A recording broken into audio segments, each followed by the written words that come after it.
ನಮಸ್ಕಾರ friends. So ಇವತ್ತಿನ stock market play list ಅಲ್ಲಿ ಇವತ್ತಿನ ಟಾಪಿಕ್ ಏನಂದ್ರೆ ಸ್ಟಾಕ್ ಮಾರ್ಕೆಟ್ ಸೆಗ್ಮೆಂಟ್ಸ್ ಗಳು. ಸೊ ಬೇಸಿಕಲಿ ಕಾಮನ್ ಆಗಿ ಯೂಸ್ ಮಾಡೋದಂದ್ರೆ 5 ಸೆಗ್ಮೆಂಟ್ಸ್ ಬರ್ತವೆ ಸ್ಟಾಕ್ ಮಾರ್ಕೆಟ್ ಅಲ್ಲಿ. ಸೊ ಫಸ್ಟ್ ಸೆಗ್ಮೆಂಟ್ ನೋಡೋದಾದ್ರೆ ಈಕ್ವಿಟಿ ಅಂತ.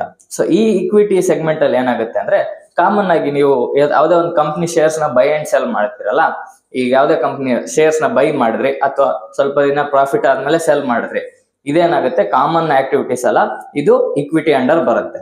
ಸೊ ನೆಕ್ಸ್ಟ್ ಸೆಗ್ಮೆಂಟ್ ಹೋಗೋದಾದ್ರೆ ನೆಕ್ಸ್ಟ್ ಸೆಗ್ಮೆಂಟ್ ಅಂದ್ರೆ ಡಿರೈವೇಟಿವ್ಸ್ ಅಂತ.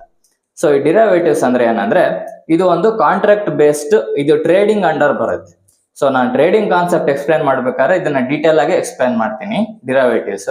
So future and option based contracts ಏನಿದೆ ಒಂದು ಸ್ಟಾಕ್ ದಾಗಿರ್ಬೋದು ಅಥವಾ ಇಂಡೆಕ್ಸ್ ದಾಗಿರ್ಬೋದು, ಇದೆಲ್ಲ ಡಿರೈವೇಟಿವ್ಸ್ ಅಂಡರ್ ಬರುತ್ತೆ. ಈಗ ನಿಫ್ಟಿದೇ ತಗೊಳ್ಳಿ ಆಪ್ಷನ್ಸ್, ನಿಫ್ಟಿದು ಆಪ್ಷನ್ಸ್ ಫ್ಯೂಚರ್ಸ್ ಅಂತ ಇರುತ್ತೆ ಕಾಂಟ್ರಾಕ್ಟ್ಸ್. ಸೊ ಹೋಲ್ ನಿಫ್ಟಿನೇ ಬೈ ಮಾಡೋಕ್ ಆಗದೆ ಅದ್ರದ್ದು ಆಪ್ಷನ್ಸ್ ಒಂದು ಪ್ರೈಸ್ ರೇಂಜ್ ಇರುತ್ತೆ, ಆ ಆಪ್ಷನ್ಸ್ ನ ಬೈ ಮಾಡ್ತೀವಿ. ಸೊ ಇದು ಡಿರೈವೇಟಿವ್ಸ್ ಗೆ ಒಂದು ಎಕ್ಸಾಂಪಲ್. ಸೊ ನೆಕ್ಸ್ಟ್ ನೋಡೋದಾದ್ರೆ next segment, third segment bonds and debts ಅಂತ. ಸೊ ಈ ಬಾಂಡ್ಸ್ ಅಂದ್ರೆ ಈ ಗವರ್ನಮೆಂಟ್ ಅಂಡ್ ಕಾರ್ಪೊರೇಟ್ ಬಾಂಡ್ಸ್ ಅಂತ ಬರ್ತವೆ. So government and corporate bonds ಅಲ್ಲಿ ಈಗ ಸ್ಟೇಟ್ ಗವರ್ನಮೆಂಟ್ ಆಗಿರ್ಬೋದು, ನೆಕ್ಸ್ಟ್ ಇಲ್ಲ ಇದು ಏನು ಸೆಂಟ್ರಲ್ ಗವರ್ನಮೆಂಟ್ ಆಗಿರ್ಬೋದು, ಈ ಪಬ್ಲಿಕ್ ಗೆ ಏನಾದ್ರು ಮಾಡ್ಬೇಕಂತ ಆಕ್ಟಿವಿಟೀಸ್ ಗೆ ಫಂಡ್ ಕೊಡ್ತಾರಲ್ಲ, ಸೊ ಈ ಗವರ್ನಮೆಂಟ್ ಬಾಂಡ್ಸ್ ಅಂಡರ್ ಬರುತ್ತೆ. ಸೊ ಎಕ್ಸಾಂಪಲ್ ನೋಡೋದಾದ್ರೆ ಸಾವರ್ಜಿನ್ ಗೋಲ್ಡ್ ಬಾಂಡ್ಸ್ SGB ಅಂತ ಬರುತ್ತೆ. ಸೊ ನೆಕ್ಸ್ಟ್ ಈ ಕಡೆ ಕಾರ್ಪೊರೇಟ್ ಬಾಂಡ್ಸ್ ಬಂದ್ರೆ ಈಗ ಪ್ರೈವೇಟ್ ಸೆಕ್ಟರ್ ಅಲ್ಲಿ ಯಾವ್ದಾದ್ರು ಕಂಪ್ನಿಗಳಿದಾವಲ್ಲ, ಅವ್ರದ್ದು ಒಂದು ಬಿಸ್ನೆಸ್ ಗ್ರೋತ್ ನ ಎಕ್ಸ್ಪೆನ್ಷನ್ ಮಾಡಕ್ಕೆ ಅವ್ರು ಏನ್ ಮಾಡ್ತಾರೆ, ಈ ಡೆಪ್ಟ್ ರೂಪದಲ್ಲಿ ಏನು ಫಂಡ್ ನ ರೈಸ್ ಮಾಡ್ತಾರೆ.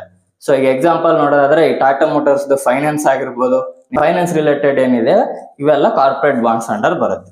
ಸೊ ನೆಕ್ಸ್ಟ್ ಸೆಗ್ಮೆಂಟ್ ನೋಡೋದಾದ್ರೆ IPO ಅಂತ. ಸೊ IPO ಫುಲ್ ಫಾರ್ಮ್ ನೀವು ನೋಡೋದಾದ್ರೆ ಇನಿಷಿಯಲ್ ಪಬ್ಲಿಕ್ ಆಫರಿಂಗ್ ಅಂತ. ಆಫರಿಂಗ್ IPO ದಲ್ಲಿ ಏನಾಗುತ್ತೆ, ಯಾವುದೇ ಒಂದು ಕಂಪನಿ ಸ್ಟಾಕ್ ಮಾರ್ಕೆಟಿಗೆ ಬರೋಕ್ಕಿಂತ ಮುಂಚೆ ಒಂದೆಲ್ಲ ಫೈಲ್ ಎಲ್ಲ ರೆಡಿ ಮಾಡಿ ಅದ್ರ ರೆಕಾರ್ಡ್ಸ್ ಎಲ್ಲ ಮೇಂಟೈನ್ ಮಾಡಿ ಕಂಪನಿದು ಅದು ಯಾವ ಸೆಕ್ಟರ್ ಅಲ್ಲಿ ಕೆಲಸ ಮಾಡುತ್ತೆ ಅದೆಲ್ಲ ಅಂತ ಈ NSE ಮತ್ತೆ BSE ಏನಿದೆ ಸ್ಟಾಕ್ ಎಕ್ಸ್ಚೇಂಜಸ್ ಗಳಲ್ಲಿ, ಅಲ್ಲಿ ಏನು IPO ಮುಖಾಂತರ ಸ್ಟಾಕ್ ಮಾರ್ಕೆಟ್ಗೆ ಬರುತ್ತೆ.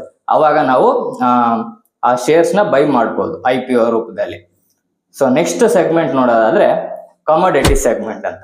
ಈ ಕಮೋಡಿಟಿ ಸೆಗ್ಮೆಂಟ್ ಅಲ್ಲಿ ಏನ್ ಬರುತ್ತೆ ಅಂದ್ರೆ ಈ ಕ್ರೂಡ್ ಆಯಿಲ್, ನೆಕ್ಸ್ಟ್ ಮೆಟಲ್ಸ್ ಬಂದ್ರೆ ಈಗ ಏನು ಗೋಲ್ಡ್, ಸಿಲ್ವರ್, ಇವೆಲ್ಲ ಮೆಟಲ್ಸ್ ಏನಿದಾವೆ ಇದನ್ನ ಕಮೋಡಿಟಿ ಸೆಗ್ಮೆಂಟ್ ಅಲ್ಲಿ ಬರುತ್ತೆ.